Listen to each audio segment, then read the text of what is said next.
बिस्मिल्लाहिर्रहमानिर्रहीम। अस्सलाम वालेकुम स्टूडेंट्स।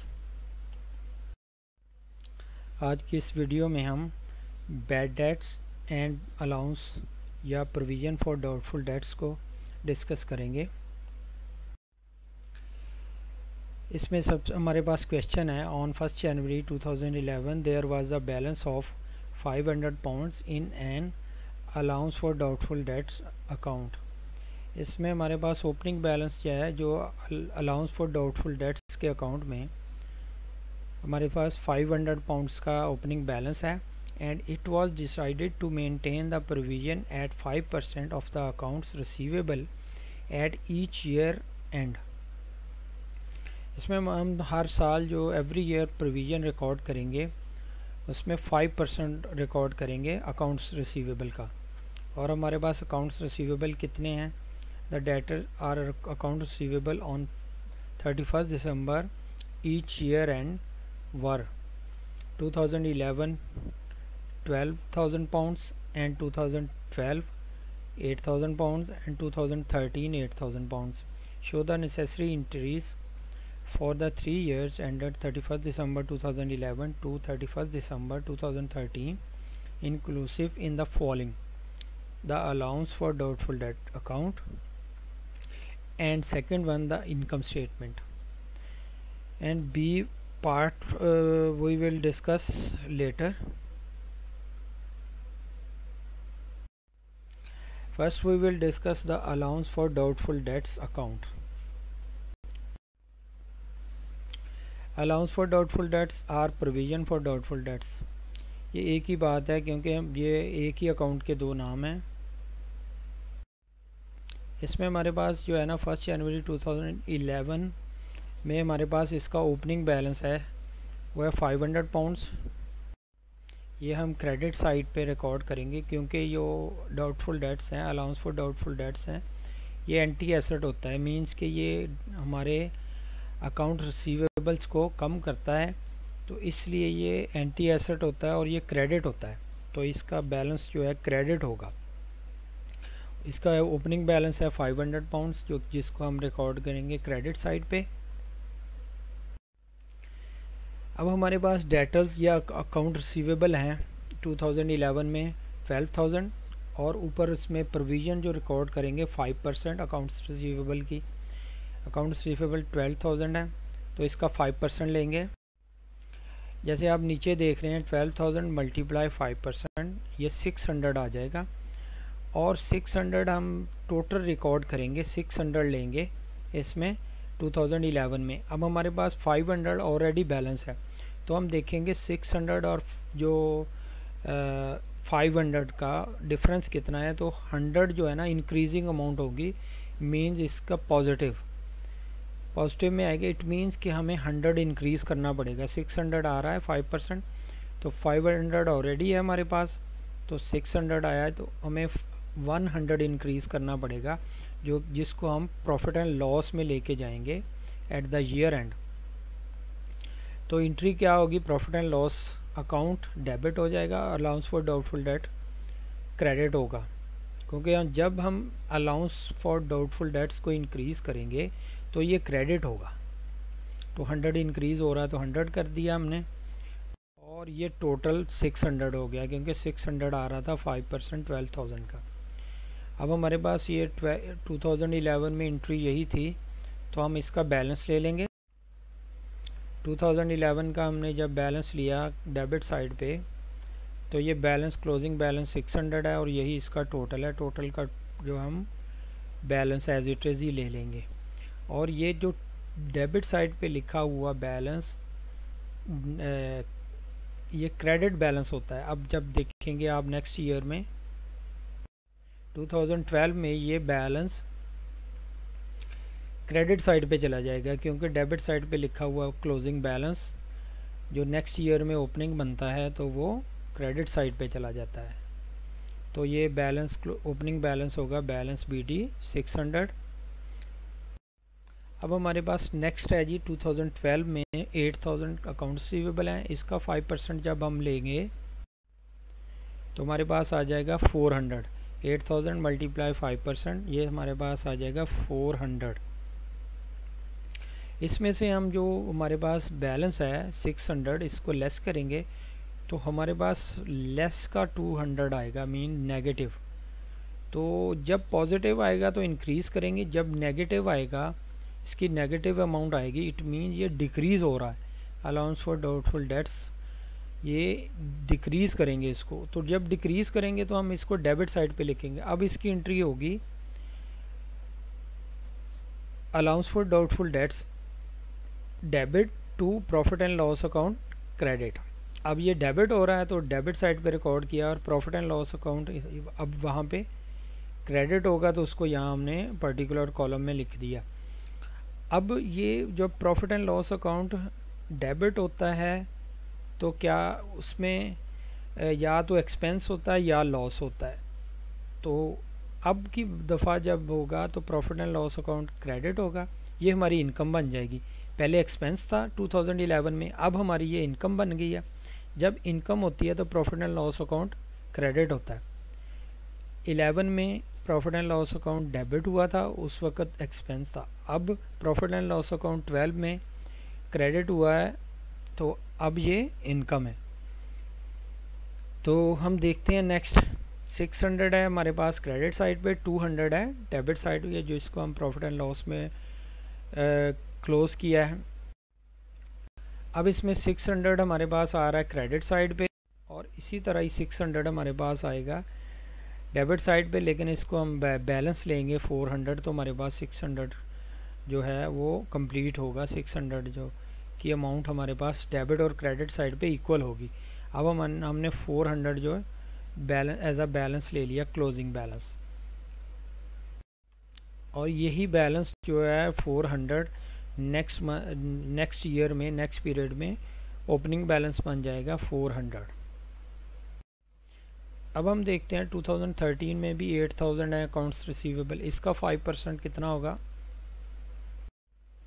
इसका 5% होगा, ये भी 400 ही होगा, और हमारे पास ओपनिंग बैलेंस भी 400 ही है। जब 400 लेस 400 तो हमारे पास ज़ीरो आ जाएगा। अब ना ही एक्सपेंस होगा ना ही इनकम होगी, अब ये ज़ीरो होगा। तो जितना बैलेंस था हमारे पास ओपनिंग उतना ही क्लोजिंग बैलेंस लेके तो ये इक्वल हो जाएगा, क्योंकि 400 और 400 आ गए क्योंकि हमने क्लोजिंग बैलेंस ले लिया। अब ना ही एक्सपेंस चार्ज होगा ना ही इनकम रिकॉर्ड होगी। अब ये बैलेंस जो हमारे पास क्लोजिंग बैलेंस आ रहा है 2013 में, बैलेंस CD 400, ये हम 2014 में जाके क्रेडिट साइड पे बैलेंस BD बन जाएगा।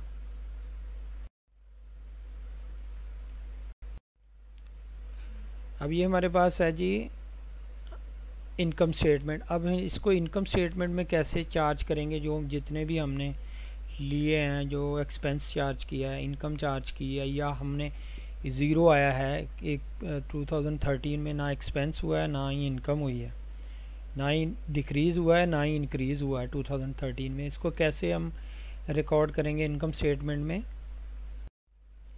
ये इनकम स्टेटमेंट एक्सट्रैक्ट करेंगे फॉर द ईयर एंडिंग 31 दिसंबर 2011, 12 और 13 में। ये हमारे पास ग्रॉस प्रॉफिट 2011 के, जब हम ग्रॉस प्रॉफिट हमारे पास होगा 2011 का, उसमें से जब एक्सपेंसेस लेस करेंगे तो हमारे पास ये देखें, जैसे अलाउंस फॉर डाउटफुल डेट में हमने 2011 में कितना चार्ज किया था, जो इंक्रीजिंग अमाउंट थी 100, तो अब ये एक्सपेंसेस में हम 100 लेंगे as an expense allowance for doubtful debts का। तो 100 हम लेस कर देंगे ग्रॉस प्रॉफिट में से, हमारे पास नेट प्रॉफिट आ जाएगा, जितना भी होगा ग्रॉस प्रॉफिट उसके हिसाब से लेस करेंगे 100 तो नेट प्रॉफिट आ जाएगा। अब 2012 में हमने कितना चार्ज किया था, बल्कि एक्सपेंस नहीं हमने चार्ज किया था, इनकम रिकॉर्ड की थी जो कि थी 200 as an income. Profit and loss में इसको चार्ज किया था क्योंकि डिक्रीज़ हो रहा था अलाउंस फॉर डाउटफुल डेट। जब ये डिक्रीज़ होगा तो इनकम होगी हमारी, जब ये इंक्रीज़ होगा तो ये एक्सपेंस चार्ज करेंगे। अब ये देखें यहाँ पे नेट ग्रॉस प्रॉफिट, जब आपके पास 2012 का gross profit add reduction in allowance for doubtful debts, जितना ग्रॉस प्रॉफिट होगा उसमें ऐड कर देंगे 200 हमारे पास नेट प्रॉफिट आ जाएगा। Gross profit plus 200 is equal to net profit. अब इसमें से नेट एक्सपेंसेस लेस कर लेंगे हम 2013 के। अब इसमें देखेंगे 2013 में कितना हमने चार्ज किया था एक्सपेंस या इनकम। इसमें ना ही एक्सपेंस चार्ज हुआ ना ही इनकम, क्योंकि उतना ही हमारे पास ओपनिंग बैलेंस था और उतना ही हमारे पास उसका जो 5% आया था 2013 में अकाउंट्स रिसीवेबल थे तो 400 आया था और उतना ही हमारे पास बैलेंस था ओपनिंग बैलेंस। तो जब ओपनिंग बैलेंस से हमने इसको लेस किया तो ज़ीरो आ गया हमारे पास। और क्या किया हमने कि उतना ही बैलेंस बीडी था उतना ही बैलेंस सीडी बन गया, ना ही एक्सपेंस चार्ज हुआ प्रॉफिट एंड लॉस में, ना ही इनकम रिकॉर्ड हुई। तो आइए इसमें देखते हैं कि कैसे allowance for doubtful dates zero. अब इसमें बेशक आप लिखें या ना लिखें, ये आप हमने अंडरस्टैंड करने के लिए लिखा हुआ है कि अलाउंस फॉर डाउटफुल डेट्स ना ही प्लस होगा ना ही लेस होगा, क्योंकि अगर एक्सपेंस होता तो लेस होता और अगर इनकम होती तो फिर ग्रॉस प्रॉफिट के बाद हम इसको प्लस करते। अब इसमें एक्सपेंसेस में ज़ीरो लिखा है तो is equal to net profit आ जाएगा।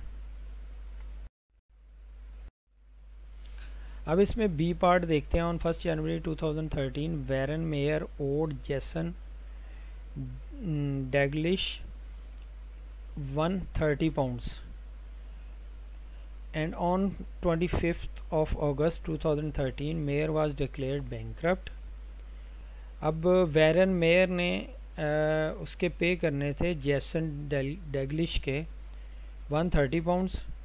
अब मेयर जो है वो डिक्लेयर हो गया बैंकरप्ट एंड पेमेंट ऑफ 30% या 30 pence in the pound, mean 1 pound के 30 पेंस जो है ना वो 30 पेनीज, उसमें ये हुआ कि अब पे करेगा जेसन डैग्लिश वैरन मेयर को।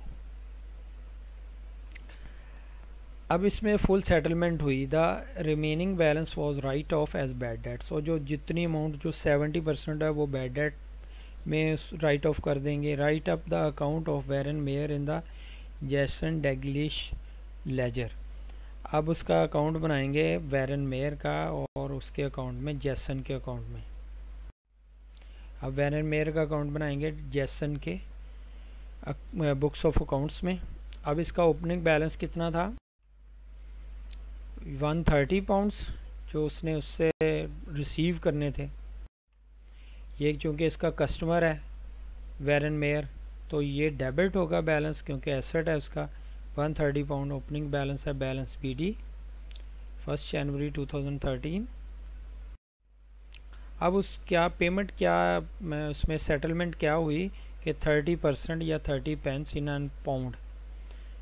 तो हम 30% इसका लेंगे जब 130 का, तो हमारे पास आ जाएगा 130 मल्टीप्लाई 30% तो 39 आ जाएगा 130 का 30%। 25 ऑफ अगस्त को रिसीव किया उसने 39। अब हम दोनों तरफ देखते हैं कि टोटल हमें ये डेबिट साइड जो है ना वो 130 है और क्रेडिट साइड पे भी वही अमाउंट लिख देंगे, क्योंकि उसने 130 अमाउंट उससे रिसीव करनी थी और ये डेबिट साइड ज़्यादा है तो दोनों तरफ एक ही बैलेंस लिख लेंगे जो एक्सीड कर रहा है। एक्सीड डेबिट बैलेंस कर रहा है तो क्रेडिट में भी वही लिख देंगे। अब रिमेनिंग हमारे पास जो बैलेंसिंग अमाउंट कितनी होगी वो होगी 91, क्योंकि अगर हम 39 पाउंड रिसीव करेंगे जो कि है 30 पेनीज 1 पाउंड की, तो या ये कह लें कि 30% है टोटल अमाउंट का। 130 का 30% 39 है और 130 में से 39 हमने अगर लेस कर दें तो हमारे पास 91 बनता है जो कि एज अ बैड डेट्स हम एक्सपेंस करेंगे। अब जब ये एंट्री करेंगे हम तो बैड डेट की एंट्री क्या करेंगे, bad debt to Warren Mayer. और वैरन मेयर यहाँ पे क्रेडिट हो रहा है, हमने क्रेडिट साइड पे रिकॉर्ड किया, तो चूँकि बैड डेट डेबिट हो रहे हैं तो बैड डेट्स को हमने यहाँ लिख दिया। ऐसे ही जब हमने बैंक रिसीव किया था, अमाउंट रिसीव की थी उससे बैंक की चेक रिसीव किया था, तो क्या किया था बैंक टू वैरन मेयर वहाँ पे भी क्रेडिट हो रहा, तो 39 क्रेडिट हुआ था वैरन मेयर और बैंक डेबिट हुआ था, तो हमने बैंक को यहाँ लिख दिया पर्टिकुलर कॉलम में। अब ये हमारे पास आ गया वैरन मेयर का अकाउंट। अब ये कैसे हुआ ये देखें, जैसे हम अगर जर्नल एंट्रीज़ की देखें, बैंक डेबिट हुआ था 39 से और वैरन मेयर को हमने क्लियर करना था, तो 130 उसकी टोटल अमाउंट थी जो उससे रिसीव करनी थी।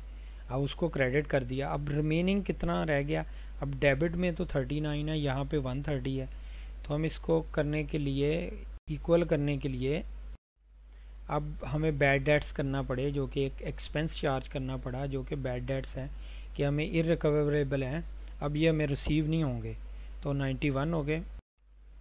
ये हमारा ये पूरा वैरन मेयर का अकाउंट बन गया जैसन डैग्लिश के अकाउंट में।